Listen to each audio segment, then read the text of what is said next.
Westinghouse Broadcasting Company brings you the sound of war, the actual sound record of World War II.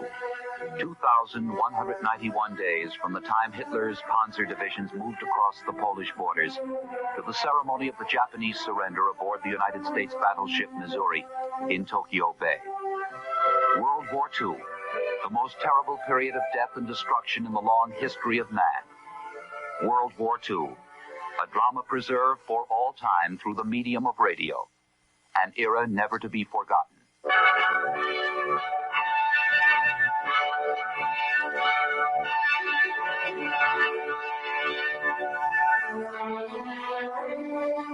Tonight, the fall of France.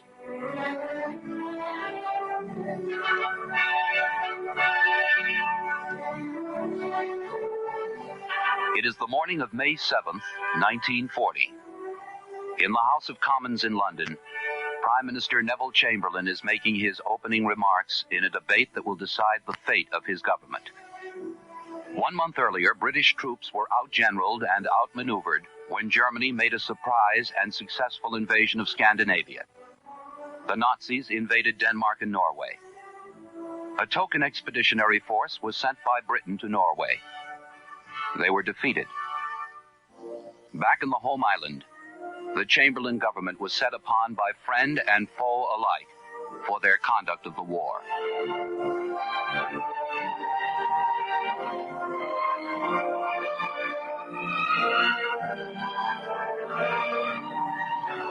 In his speech, Chamberlain tries to explain the failure of the Norwegian campaign. To his aid comes the First Lord of the Admiralty, Winston Churchill.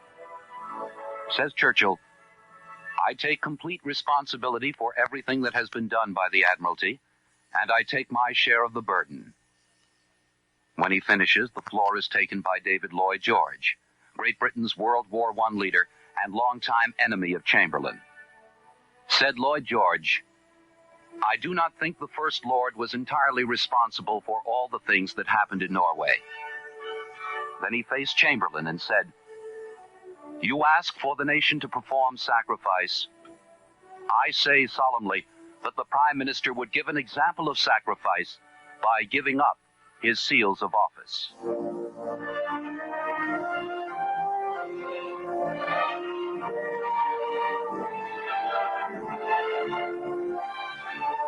A brief recapitulation of the events leading up to the debate. Just 5 days before the German attack on Norway and Denmark, Prime Minister Neville Chamberlain made a widely publicized address. On April 5th, Chamberlain said, "After 7 months of war, I feel 10 times as confident as I did in the beginning. I feel that our position is now stronger against the enemy than it was in the beginning." Then came the statement that in 35 days would ring derisively through the House of Commons as his government began to fall. Said Chamberlain on April 5th, "When war broke out, it was natural, since German preparations were far ahead of our own, that the enemy would take advantage of his initial superiority and attempt to overwhelm us and France before we had time to make good our deficiencies. Is it not a very extraordinary thing that no such attempt was made? Whatever the reason, one thing is certain. Hitler has missed the bus."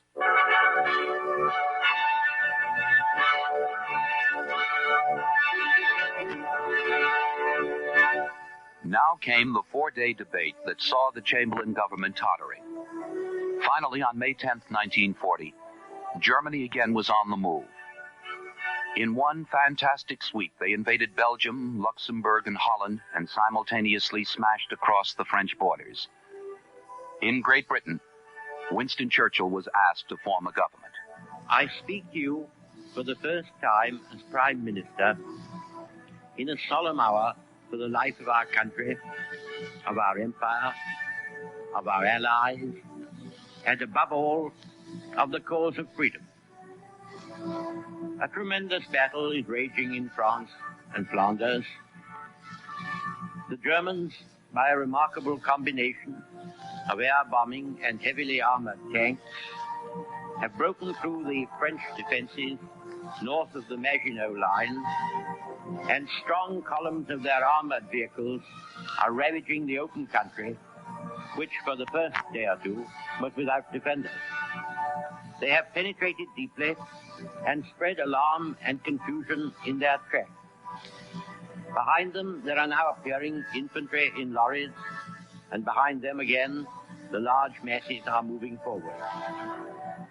The regroupment of the French armies to make head again, and also to strike at this intruding wedge, has been proceeding for several days, largely assisted by the magnificent efforts of the Royal Air Force. We must not allow ourselves to be intimidated by the presence of these armored vehicles in unexpected places behind our lines. If they are behind our front, the French are also at many points fighting actively behind theirs. Both sides are therefore in an extremely dangerous position.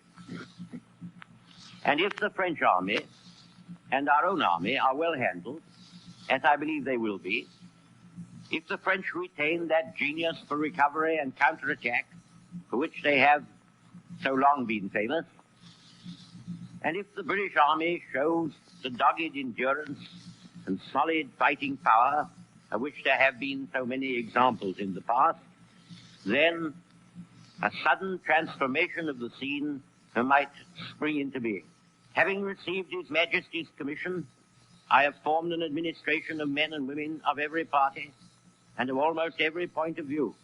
We have differed and quarrelled in the past, but now one bond unites us all: to wage war until victory is won, and never to surrender ourselves to servitude and shame, whatever the cost and the agony may be.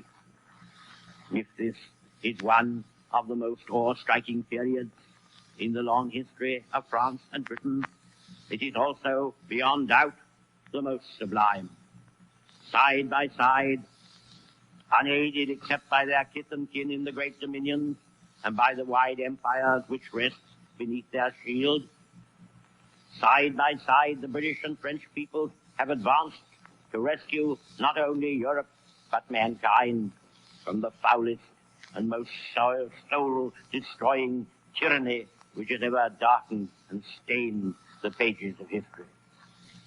Behind them, behind us, behind the armies and fleets of Britain and France, gather a group of shattered states and bludgeoned races: the Czechs, the Poles, the Norwegians, the Danes, the Dutch, the Belgians, upon all of whom the long night of barbarism will descend, unbroken even by a star of hope, unless we conquer, as conquer we must, as conquer we shall.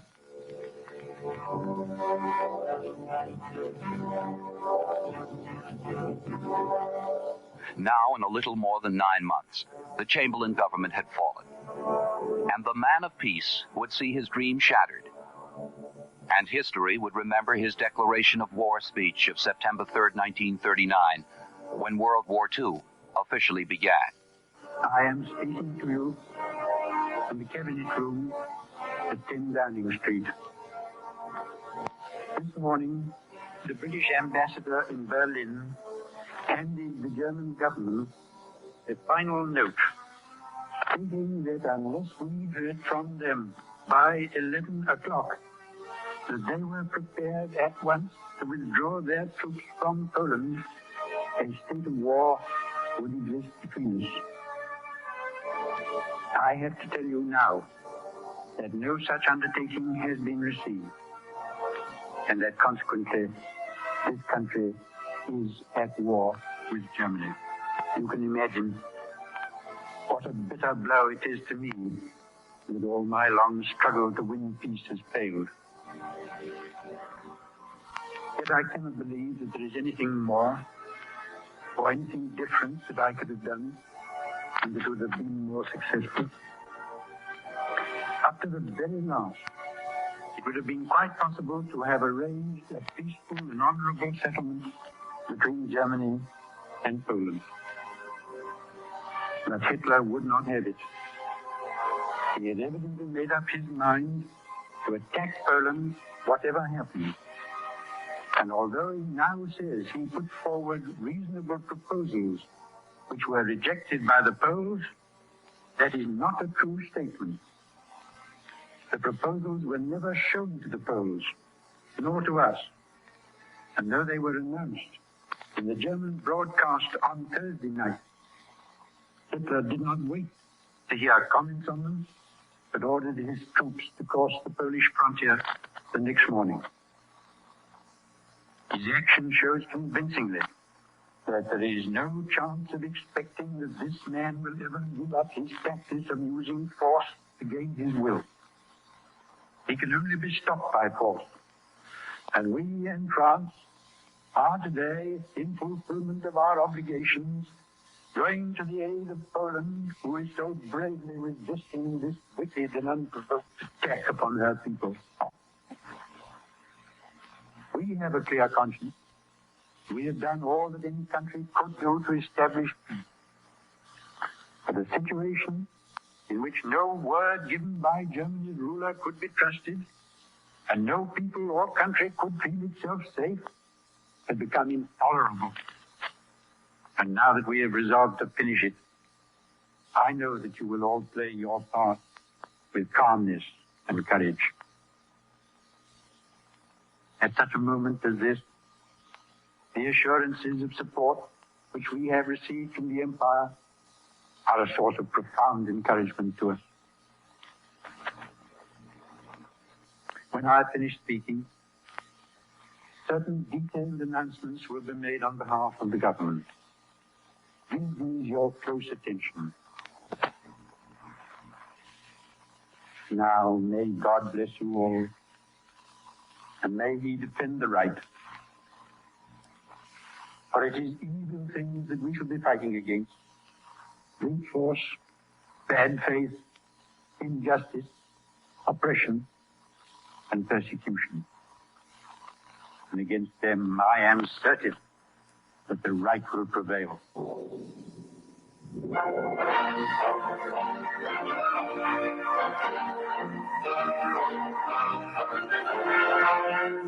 The Nazi attack across France was unstoppable. 1 month to the day of the assault, momentous news crackled across the transatlantic wires. News that buckled France in the midst of her most terrible misery.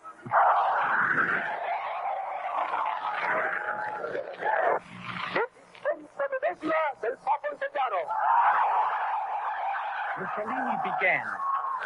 Combatants on land, sea, and in the air. Black shirts of the Revolution and of the Legion.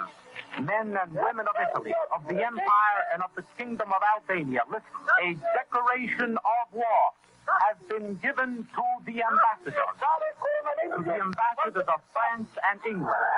In the United States, President Franklin Delano Roosevelt spoke of the Italian attack. On this 10th day of June, 1940, the hand that held the dagger has struck it into the back of its neighbor.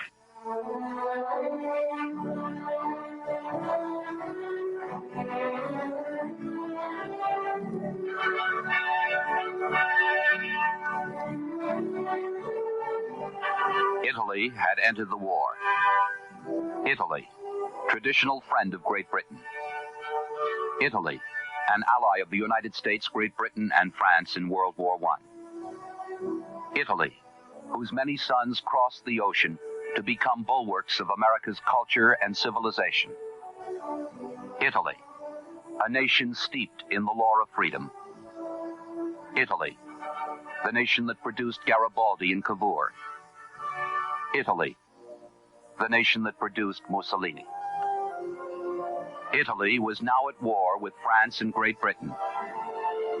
From Great Britain, Prime Minister Winston Churchill. Italians, I will tell you the truth. It is all because of one man. One man, and one man alone, has ranged the Italian people in deadly struggle against the British Empire. and hence deprived Italy of the sympathy and intimacy of the United States of America. That he is a great man, I do not deny. But that after 18 years of unbridled power, he has led your country to the horrid verge of ruin, that can be denied by none. It is all one man who, against the crown and royal family of Italy, against the Pope and all the authority of the Vatican and of the Roman Catholic Church, against the wishes of the Italian people who had no lust for this war. One man has erased the trustees and inheritors of ancient Rome upon the side of the ferocious pagan barbarians. There lies the tragedy of Italian history. And there stands the criminal who has wrought the deed of folly and of shame.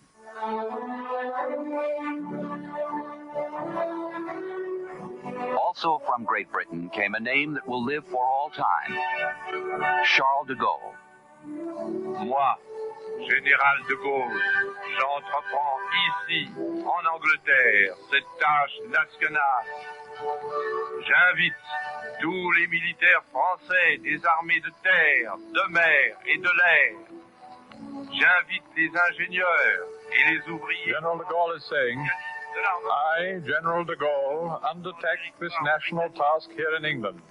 I invite all French fighting men in the Army, Navy, and Air Force.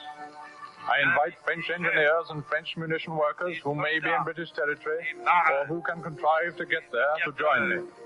I invite the leaders, the soldiers, sailors, and airmen of the French forces on land, sea, and air, wherever they may be at this moment, to get in touch with me. I call upon all Frenchmen who wish to remain free to listen to me and to follow me. Long live France, in freedom, in honor, in independence.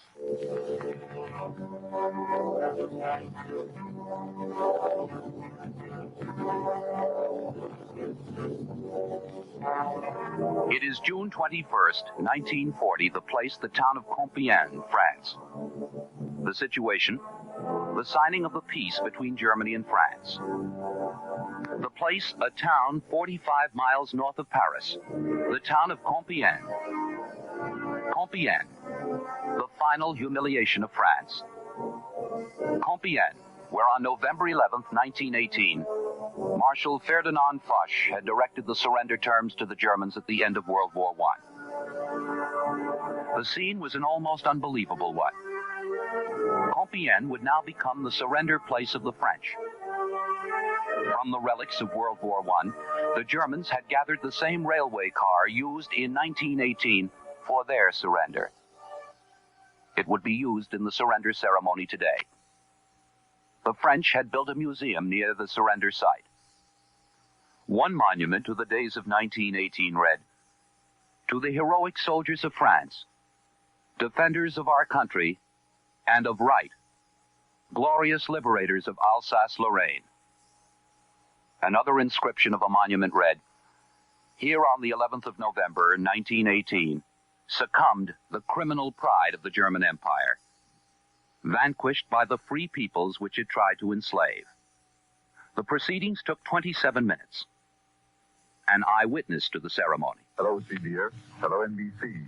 This is William C. Kirker now carrying on. Hitler himself was the first one to rise, and as soon as Adolf Hitler stood up to greet the French delegates by giving the Nazi salute, Herr von Ribbentrop and Rudolf Hess followed suit, while Field Marshal Goering and Grand Admiral von Raeder raised their baton, leaving General von Brauchitsch and von Keitel as the only ones to give the military salute. The French gentlemen themselves, in turn, greeted with a military salute, and all those present wore uniforms, except Monsieur Noël, who was attired in smart civilian clothes. He himself was quite a contrast to the glittering uniforms which surrounded him. However, undeterredly, he took his place almost facing Herr Hitler who was sitting at the opposite side of that long green table with his back towards the statue of General Foch. Well, it was 21 years and 8 months ago that Compiègne was the scene of the signing of an armistice. And today, we are right here on the very same spot. It is the same car which was used that time, the same table, the same chairs. Only this time, everything is reversed. Where Marshal Foch sat that time, now Hitler sat. Where the German delegates had their place, now the French plenipotentiaries are seated. Everything is reversed. Then it was Germany who was asking for an armistice, and now it is France.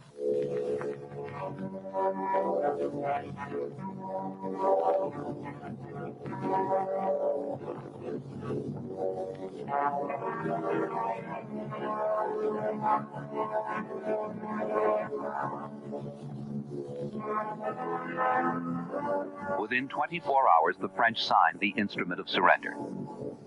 The terms: the demobilization of the French fleet, the turning over of all anti-Nazi Germans residing in France, the condition that any Frenchman caught while fighting with another country against Germany would be shot, and finally, the most tragic term of all, that French prisoners would not be released until the conclusion of peace.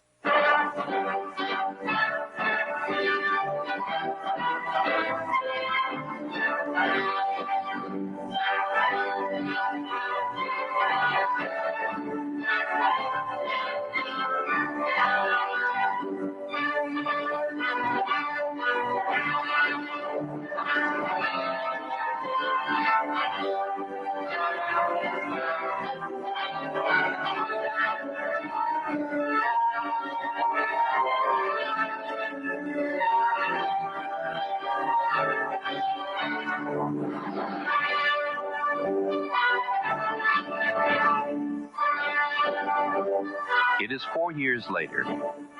Since France's humiliating defeat, much has happened to bring about their liberation. Now Paris is again liberated. John McBain in Paris. Those bells you can hear are the bells of Notre Dame Cathedral. They've just begun ringing about 2 or 3 minutes ago, and they're ringing a chime of thanksgiving that French troops have entered the city. We just came in this morning with the first correspondence, the first American car to come in with these French troops, and we've just had a big street fight here right in the square in front of the cathedral. And now all the church bells in the city are beginning. I can hear 3 or 4 more churches, and I'll let you hear them.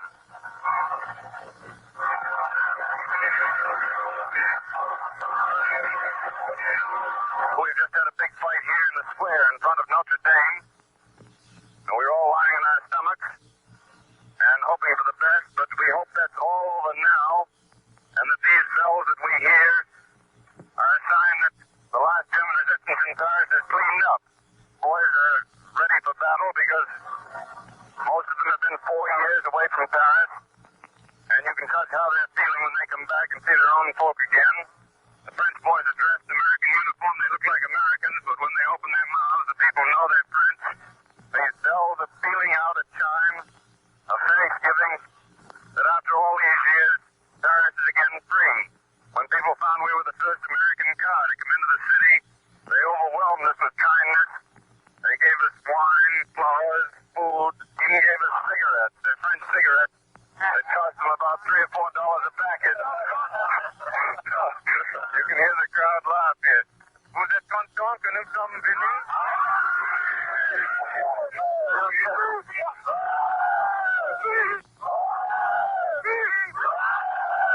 You see for yourself how happy everyone is that we're here. He says we're very happy that the Allies are here. All right. All right. He says, all right, everything is fine. Now I see very pretty nasty. Vous êtes content aussi? Oh, oui, très content. Bonjour. She is very happy to know.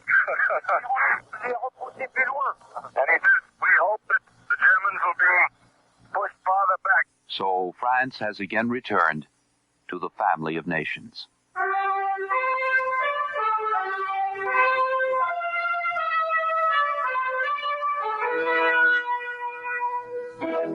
The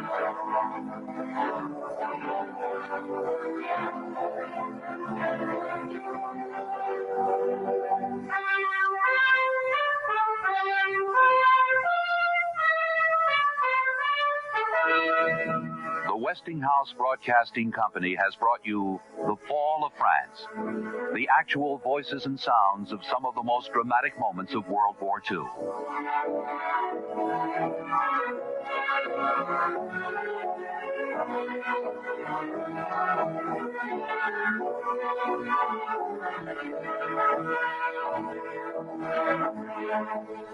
This program was written, produced, and directed by Bud Greenspan. My name is David Perry.